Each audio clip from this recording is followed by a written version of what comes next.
የትግራይን ህዝብ በኃይል አግቶ የያዘው የህወሓት ቡድን እንቅስቃሴ ክልሉን ለአደጋ ያጋልጣል ሲል ሳልሳይ ወያኔ አሳሰበ።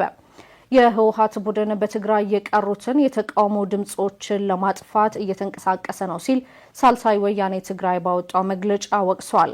የትግራይ ህዝብ ስልጣንን የመጨረሻ ግብ ባደረገውና የስልጣን ጥሙን ለማርካት ቆርጦ በተነሳው የህወሓት ቡድን ታግቶ እየተሰቃየ ነው ሲልም በመግለጫው አስረድቷል። ሳልሳይ ወያኔ በመግለጫው ይህ የህወሓት ቡድን ህጋዊ፣ ፖለቲካዊና ሞራላዊ እሳቤዎችን በሙሉ ረግጦ በህዝባችን ጫንቃ ላይ ተቀምጧል በማለትም አብራርቷል።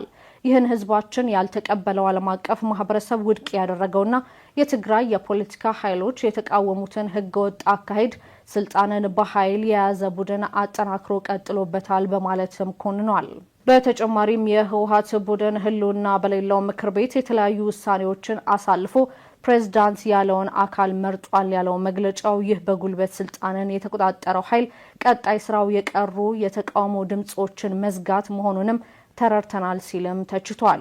ቀድሞውንም አማራጭ ሀሳብ ያላቸውን ፓርቲዎች ድምጽ ያፈነ ኃይል አሁን ደግሞ ሙሉ ለሙሉ